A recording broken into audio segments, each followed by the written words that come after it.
হাসনাত আবদুল্লার coat unquote অপরাধসমূহ এবং সময় টেলিভিশনের চরিত্র, সঙ্গে হয়তো ৭১ টেলিভিশনের কথাও একটু আসবে। হাসনাত আবদুল্লাহ বর্তমান সময়ের খুবই পরিচিত একজন মুখ। পরিচিত মুখ হয়ে উঠেছে কিভাবে? বৈষম্য বিরোধী ছাত্র আন্দোলন, শেখ হাসিনার দানবীয় শাসন ব্যবস্থার পতন ঘটিয়েছে যে নেতৃত্ব, সেই নেতৃত্বের অন্যতম নেতা। ১ থেকে ১,৫০০ মানুষকে শেখ হাসিনা হত্যা করেছে। এই ১ থেকে ১,৫০০ মানুষের ওই হত্যাকারীর তালিকায় একজন হাসনাত আবদুল্লাহ খুব স্বাভাবিকভাবেই থাকতেই পারত। তাহলে আমরা হয়তো হাসনাত আবদুল্লাহ একটা সংখ্যা হয়ে যেত মাত্র, এর বেশি কিছু নয়। কিন্তু এখন হাসনাত আবদুল্লাহ বাংলাদেশের একটা গুরুত্বপূর্ণ চরিত্র। এই হাসনাত আবদুল্লাহ এখন নতুন করে আলোচনায় এসেছে, সমালোচনায় পড়েছে যে সময় টেলিভিশনের ৫ জন সাংবাদিকের চাকরিচ্যুত করা হয়েছে। সেই চাকরিচ্যুতের পেছনে হাসনাত আবদুল্লাহ ভূমিকা রেখেছেন। ঘটনাটা একটু জটিল, আপনারা ইতিমধ্যেই নানা রকমের বিষয়গুলো লক্ষ্য করেছেন। এই হাসনাত আবদুল্লাহর প্রসঙ্গটি আসার আগে সময় টেলিভিশনের মালিকানা এবং চরিত্রটা একটা বোঝা দরকার। প্রথমে মালিকানার প্রসঙ্গ। সময় টেলিভিশনের মূলত মালিক, নামে বেনামে মূলত মালিক কামরুল ইসলাম, ওই যে শেখ হাসিনার ফ্যাসিস্ট শেখ হাসিনার গমচোর কামরুল ইসলাম, মন্ত্রী ছিল, আইনমন্ত্রী বানানো হয়েছিল তাকে। গমচোর কামরুল সময় টেলিভিশনের মালিক। অবৈধ অনিয়ম দুর্নীতি করে যে অর্থ উপার্জন করেছে সেই অর্থে গড়ে উঠেছে সময় টেলিভিশন। কামরুল এখন বিচারাধীন, গ্রেপ্তার হয়েছে, তার বিচার চলছে। সময় টেলিভিশনের মালিকানা চলে গেছে সিটি গ্রুপের হাতে, অর্থাৎ কামরুলের মালিকানা সিটি গ্রুপ এখন মূল মালিক হয়ে গেছে। সিটি গ্রুপ মালিক হয়ে গেল কামরুলের আরেক ভাই, ধুরন্ধরেরা কামরুলের আরেক ভাই মোর্শেদুল ইসলাম এখনও সময় টেলিভিশনের সঙ্গে রয়ে গেছে। এখন মূলত মালিক বলতে সিটি গ্রুপ। এখন সিটি গ্রুপ মালিক হওয়ার ফলে এখন যেটা হয়েছে যে হাসনাত আবদুল্লাহরা কয়েকজন সিটি গ্রুপের মালিকের সাথে দেখা করেছেন। সিটি গ্রুপ সময় টেলিভিশন কি করেছে? সময় টেলিভিশনের চরিত্রটা আসবো। সময় টেলিভিশন মূলত মানুষের চরিত্র হনন করেছে, রাজনীতিবিদদের চরিত্র হনন করেছে, বিরোধী দলের চরিত্র হনন করেছে। হাসনাত আবদুল্লাহরা যখন আন্দোলন করেছে তখন তাদের চরিত্র হনন করেছে, তাদের নাশকতাকারী বলেছে, তাদের সন্ত্রাসী বলেছে। এবং এই ধরনের সংবাদ, তারা এই ধরনের টকশো তারা প্রচার অব্যাহত রেখেছে এখনও কৌশলে। এই গত কয়েকদিনের তাদের টকশোগুলো লক্ষ্য করে দেখবেন, এই সরকারকে যাচ্ছে তাই রকমের গালিগালাজ করা হচ্ছে সময় টেলিভিশনের পর্দায়। গালিগালাজ বলতে সরাসরি হয়তো ওই গালিগালাজ নয়, কিন্তু অত্যন্ত আপত্তিকরভাবে সমালোচনা করা হচ্ছে। সমালোচনা কোনো সমস্যা না, কিন্তু অত্যন্ত আপত্তিকরভাবে সময় টেলিভিশন বর্তমান সরকারকে বিতর্কিত করার একটা চেষ্টা করছে। বর্তমান সরকারের বিরুদ্ধে প্রোপাগান্ডার অংশ এখনও সময় টেলিভিশন, বিশেষ করে তাদের টকশোগুলোতে। আর বৈষম্য বিরোধী ছাত্র আন্দোলনের নেতৃবৃন্দকে কৌশলে যে কোনোভাবে বিতর্কিত করার একটা প্রকল্প নিয়েছে সময় টেলিভিশন। তো আগের 5 আগস্টের আগের সময় টেলিভিশনের কর্মকাণ্ড, অপকর্ম এবং পরবর্তী কর্মকাণ্ড, এতে বৈষম্য বিরোধী ছাত্র আন্দোলনের নেতৃত্বের ভেতরে একটা বিক্ষুব্ধতা তৈরি হয়েছে, খুব স্বাভাবিক। যারা রক্ত দিয়ে গণ অভ্যুত্থান সংগঠিত করেছে, বিপ্লব সংগঠিত করেছে, তারা যখন বিপ্লব করছিল, তারা যখন গণ অভ্যুত্থান করছিল, রাস্তায় যখন তাদেরকে গুলি করে হত্যা করা হচ্ছিল, আর সময় টেলিভিশন তাদেরকে তখন বলছিল নাশকতাকারী, সন্ত্রাসী, সরকারের পক্ষ নিয়ে। সময় টেলিভিশন একজন আরেকজন ছিলেন জোবায়ের, মূল নাটের গুরু, সকল অপকর্মের প্রধানতম ব্যক্তি। সে কিন্তু নিরাপদে গা ঢাকা দিয়েছে, নিরাপদে চুপচাপ আছে, সরে গেছে। এখন হাসনাত আবদুল্লাহরা যখন বর্তমান সময়ের এইরকম একটা অবস্থার মধ্যে আছেন, তখন হাসনাত আবদুল্লাহ সিটি গ্রুপের মালিকের সঙ্গে দেখা করেছেন, এমডির সঙ্গে দেখা করেছেন মিস্টার হাসান। কি আলোচনা হয়েছে সেটা আমরা জানি না। সিটি গ্রুপের মালিক পক্ষ থেকে বলা হয়েছে, মোর্শেদুল ইসলাম সময় টেলিভিশনের পক্ষ থেকে বলা হয়েছে, হাসনাত আবদুল্লাহ 10 জন সাংবাদিকের একটি তালিকা দিয়েছেন, সেই তালিকা অনুযায়ী তারা 5 জনকে চাকরিচ্যুত করেছে। এটা প্রথম সংবাদ আসে। তারপরে যখন সংবাদটার খোঁজখবর করতে দেখা যায়, তখন খোঁজখবর করতে গিয়ে দেখা যায় যে হাসনাত আবদুল্লাহ কোনো তালিকা দেননি। তারপরে সিটি গ্রুপ বলতে শুরু করলো যে হাসনাত আবদুল্লাহ মৌখিকভাবে বলেছেন। বিবিসি সহ আরও 2-1টি সংবাদ মাধ্যমের সঙ্গে সাক্ষাৎকারেও তিনি একথা বললেন। পরে এখন এসে এখন তারা গণমাধ্যমকে বলছেন যে না, হাসনাত আবদুল্লাহ প্রথম দিকে বলা হয়েছিল তারা শেয়ার চেয়েছেন, হুমকি দিয়েছেন, সাংবাদিকের চাকরিচ্যুত করতে বলেছেন। পরবর্তীতে তারা বলছেন না, সময় টেলিভিশনে শেয়ার চান নাই, হুমকি দেন নাই, এমনকি চাকরিচ্যুত করার কথাও বলেন নাই, কিন্তু গণমাধ্যমে সাক্ষাৎকার দিয়ে বলেছে যে চাকরিচ্যুত করার কথা বলেছে। মোর্শেদুল ইসলাম বলেছে হাসনাত আবদুল্লাহ হুমকি দিয়েছে, তালিকা দিয়েছে, সেই কারণে তাদেরকে সাংবাদিকদের চাকরিচ্যুত করা হয়েছে। যে কোনো সাংবাদিকের চাকরিচ্যুত করার সম্পূর্ণ রকম বিরুদ্ধে আমরা। অবশ্যই এই সাংবাদিকদের চাকরিচ্যুত করা যাবে না। গতকালকে হাসনাত আবদুল্লাহ পরিষ্কার করে বলেছেন যে এই চাকরিচ্যুত করার সঙ্গে তার কোনো সম্পর্ক নাই, এবং তিনি এও বলেছেন যে অবিলম্বে এই চাকরিচ্যুত করা 5 জন সাংবাদিককে পুনর্বহাল করা হোক। এখন প্রশ্ন হচ্ছে যে হাসনাত আবদুল্লাহর চাপে যদি এই 5 জন সাংবাদিকের চাকরিচ্যুত করা হয়ে থাকে, তর্কের জন্য ধরে নিলাম সত্যি, তাহলে তো এটাও ধরে নিতে হবে যে হাসনাত আবদুল্লাহ যখন বলছেন যে তাদেরকে চাকরিতে পুনর্বহাল করতে হবে, তাহলে গতকালকে বলার পরও আজকে পর্যন্ত সময় টেলিভিশন এই 5 জনকে চাকরিচ্যুত থেকে চাকরিতে পুনর্বহাল করছে না কেন? উল্টো সময় টেলিভিশন এখন একটা অবস্থান নিয়েছে যে না, কেউ তাদেরকে হুমকি দেয়নি, হাসনাত আবদুল্লাহ তাদেরকে তালিকা দেয়নি, হাসনাত আবদুল্লাহ শেয়ার চায়নি সময় টেলিভিশনের, তারা নিজেরাই চাকরিচ্যুত করেছে। তাহলে প্রশ্ন আসে, নিজেরাই চাকরিচ্যুত করে হাসনাত আবদুল্লাহর ঘাড়ে বন্দুক রাখা হলো কেন? বন্দুক রাখার একটা কারণ আছে। হাসনাত আবদুল্লাহর অন্তত একটি অপরাধ আমি দেখি, এটাকে ভুল বলা যায়, অপরাধ বলা যায় না, তারপরে আমি একেবারে সর্বোচ্চ শব্দ ব্যবহার করে বললাম যে অপরাধটা কি? সে সিটি গ্রুপের মালিক পক্ষের সঙ্গে দেখা করেছে। তার তো কোনো অথরিটি নেই, সে কেন মালিক পক্ষের সাথে, বা তারা কেন মালিক পক্ষের সঙ্গে দেখা করবে? তারা তো ছাত্রনেতা, সেই হিসেবে তারা দেখা করতে পারে না।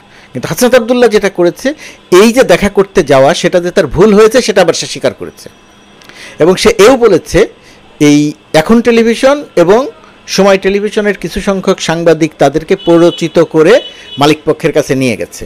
প্ররোচিত করে নিয়ে যাক আর যেভাবেই নিয়ে যাক, দায়িত্ব হাসনাত আবদুল্লাহ দাঁড়িয়ে হয়, তাদেরকেই নিতে হবে, এবং সেই দায় তারা নিচ্ছেও যে আমরা ভুল করেছি, এবং এখন চাকরিতে পুনর্বহালের কথা বলা হচ্ছে। এখন প্রশ্নটা হচ্ছে, হাসনাত আবদুল্লাহর হুমকিতে হাসনাত আবদুল্লাহর দেয়া তালিকায়, যদিও সে তালিকা দেয়নি, সিটি গ্রুপের কাছে কোনো তালিকা নেই, সিটি গ্রুপ এখন বলছে আমরা কোনো তালিকা পাইনি, আমাদের কাছে শেয়ার চাইনি, তাহলে এখানে প্রশ্ন দুটি। 1 নম্বর প্রশ্ন যে হাসনাত আবদুল্লাহ যখন চাকরিতে পুনর্বহালের কথা বলছে, তখন এখনও কেন সাংবাদিকদের চাকরিতে পুনর্বহাল করা হচ্ছে না?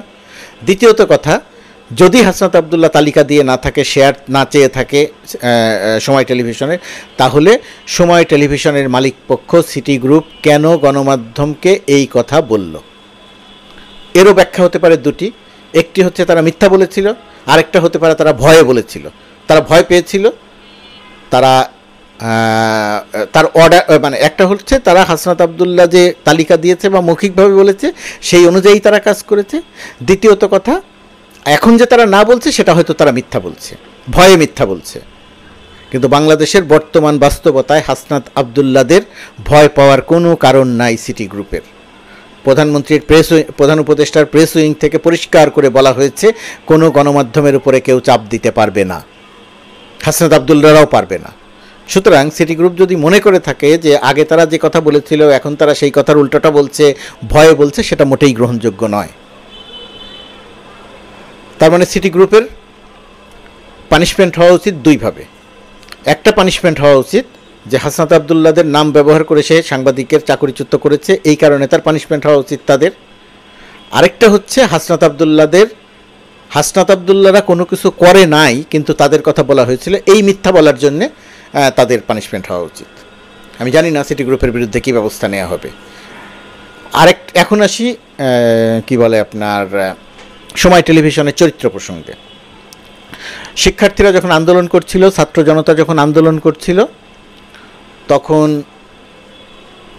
সময় টেলিভিশন শিক্ষার্থীদের আন্দোলনকে বলছিল নাশকতা, শিক্ষার্থীদের আন্দোলনকে বলছিল সহিংসতা, শিক্ষার্থীদের আন্দোলনকে বলেছিল বিএনপি জামাতের আন্দোলন।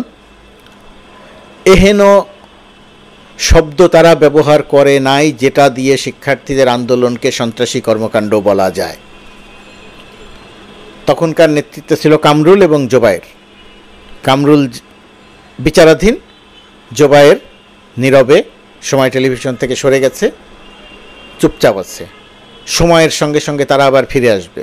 জোবায়েরদের বিরুদ্ধে ব্যবস্থা নেওয়া দরকার। ডেইলি স্টার এবং প্রথম আলো যে অনুসন্ধানী সাংবাদিকতা করত, ডেইলি স্টার এবং প্রথম আলোর প্রায় প্রতিটি অনুসন্ধানী সাংবাদিকতা নিয়ে সময় টেলিভিশন প্রোপাগান্ডা চালাতো। প্রোপাগান্ডা। ডেইলি স্টার কি মিথ্যা বলল? সত্য সংবাদকে তারা বলতো মিথ্যা বলল। প্রথম আলো কি অসত্য বলল? প্রথম আলো কি সরকারের বিরুদ্ধে বলল? এই সমস্ত প্রোপাগান্ডা চালাতো। আওয়ামী লীগের প্রোপাগান্ডা সেল সিআরআই এবং সময় টেলিভিশন সম্মিলিতভাবে ডিজিএফআইয়ের মাধ্যমে, গোয়েন্দা সংস্থার মাধ্যমে, হারুনের মাধ্যমে, মনিরুল ইসলামের মাধ্যমে সকল রকম প্রোপাগান্ডা চালাতো, জোবায়ের সহ একদল। কোন সাংবাদিক প্রোপাগান্ডার সাথে জড়িত, কোন সাংবাদিক প্রোপাগান্ডার সাথে জড়িত নয়, সেটা বাছাই করার আগে যেটা করা দরকার ছিল, নেতৃত্ব যারা ছিল তাদের বিচার করা, তাদেরকে পানিশমেন্টের আওতায় আনা, শাস্তির আওতায় আনা। যেমন ধরেন ৭১ টেলিভিশন এক নাগারে প্রোপাগান্ডা চালিয়ে গেছে যে খালেদা জিয়া অরফানেজ ট্রাস্টের টাকা চুরি করেছে, টাকা মেরে খেয়েছে। শেখ হাসিনার যে মেরে খাওয়ার কথা, ঠিক একই কথা বারবার করে প্রচার করেছে ৭১ টেলিভিশন। শেখ হাসিনাকে খুশি করেছে, শেখ রেহানাকে খুশি করেছে। এক নাগারে খালেদা জিয়া বা তারেক জিয়া বা জিয়া পরিবার বিষয়ে মিথ্যা, সম্পূর্ণরূপে চূড়ান্ত রকমের মিথ্যা তথ্য দিয়ে গেছে। জিয়া অরফানেজ ট্রাস্টের টাকা যে কেউ চুরি করে নাই, এক অ্যাকাউন্টের টাকা আর এক অ্যাকাউন্টে হস্তান্তর করা হয়েছে, সেখানে গিয়ে সেই টাকা বেড়ে দ্বিগুণ হয়েছে। কোথাও কেউ চুরি করে নাই, কেউ মেরে খায় নাই। খালেদা জিয়া সেখান থেকে টাকা তুলে একটি টাকাও নিজের কাছে রাখেন নাই। এক অ্যাকাউন্ট থেকে যার এক অ্যাকাউন্টে নেওয়া হয়েছে সেটা গোপনে নেওয়া হয়নি, সেটা প্রকাশ্যে সবাই জানে। কিন্তু তারপরেও শেখ হাসিনা বলেছে টাকা মেরে খেয়েছে, একই কথা ৭১ টেলিভিশন বলেছে, একই কথা সময় টেলিভিশন বলেছে। এখন প্রশ্ন হচ্ছে গণমাধ্যমের স্বাধীনতা। আমরা তো গণমাধ্যমের স্বাধীনতার জন্য কাজ করছি। হাসনাত আবদুল্লাহ তো গণমাধ্যমের স্বাধীনতার জন্যই কাজ করছেন। এখন হাসনাত আবদুল্লাহর একটি ভুল, এত বড় আন্দোলনের সফল নেতা, সে একটি ভুলটা কি?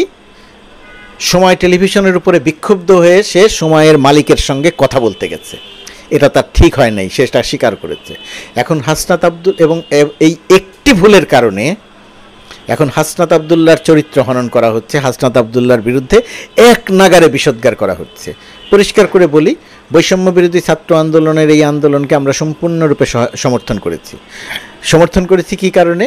একটা সততার সঙ্গে, নৈতিকতার সঙ্গে, সাহসিকতার সঙ্গে আন্দোলন করে এদেশের মানুষকে মুক্ত করেছে শেখ হাসিনার মতো দানবের হাত থেকে। এই কারণে যদি কখনো তাদের বিরুদ্ধে কোনো দুর্নীতির অভিযোগ আসে, তারা যদি অন্যায় অনৈতিক কর্মকাণ্ডের সঙ্গে সম্পৃক্ত হয়, তখন আমরাও কথা বলবো, জোর দিয়ে কথা বলবো, সেটা হাসনাত আবদুল্লাহ হোক, অন্য যে কোনো নেতা হোক। কিন্তু যতক্ষণ পর্যন্ত না এইটার প্রমাণ পাওয়া যাচ্ছে, ততক্ষণ পর্যন্ত এই ছাত্র নেতাদের চরিত্র হনন প্রকল্প থেকে আমাদের সবারই বের হয়ে আসা দরকার। একটি ভুল করেছে, ভুলের কথাই বলবো, কিন্তু সিটি গ্রুপ এবং সময় টেলিভিশন সম্মিলিতভাবে হাসনাত আবদুল্লাদেরকে যে বিতর্কিত করার উদ্যোগ নিয়েছে, সেই বিষয়টিও আমাদের বিবেচনার মধ্যে রাখা দরকার। প্রকৃত অর্থে বিচারটা হওয়া দরকার। ফ্যাসিজমের পক্ষে যারা অবস্থান নিয়ে প্রোপাগান্ডা চালিয়েছে, এই যে শেখ হাসিনা ১ থেকে ১,৫০০ মানুষকে হত্যা করে পালালো, এই ১ থেকে ১,৫০০ মানুষকে হত্যা করে পালাতে পারত না যদি না গণমাধ্যম শেখ হাসিনাকে অন্ধভাবে সাপোর্ট দিত, যদি না সময় টেলিভিশন, ৭১ টেলিভিশনের মতো চ্যানেলগুলো তাদেরকে অন্ধভাবে সমর্থন দিত। খেয়াল করে দেখবেন, এদেশের সাংবাদিকতায়, আবারও বলছি, এদেশের সাংবাদিকতায় বৈষম্য বিরোধী ছাত্র আন্দোলনের নেতৃত্বকে বা ছাত্র আন্দোলনকে সবচেয়ে বেশি সহায়তা করেছে কারা? নাম বলতে হবে ডেইলি স্টার এবং প্রথম আলোর। কিন্তু ডেইলি স্টার এবং প্রথম আলো বিরোধী যে প্রোপাগান্ডা, ডেইলি স্টার এবং প্রথম আলো বিরোধী যে অনৈতিক, অসত্য, চূড়ান্ত রকমের কি বলবো মিথ্যা তথ্য ছড়ানো হচ্ছে, যারা ছড়াচ্ছে তারা কিন্তু সময় টেলিভিশন বা ৭১ টেলিভিশন বা ছাত্রনেতাদের চরিত্র হনন যারা করছে তাদের বিষয়ে সোচ্চার নয়।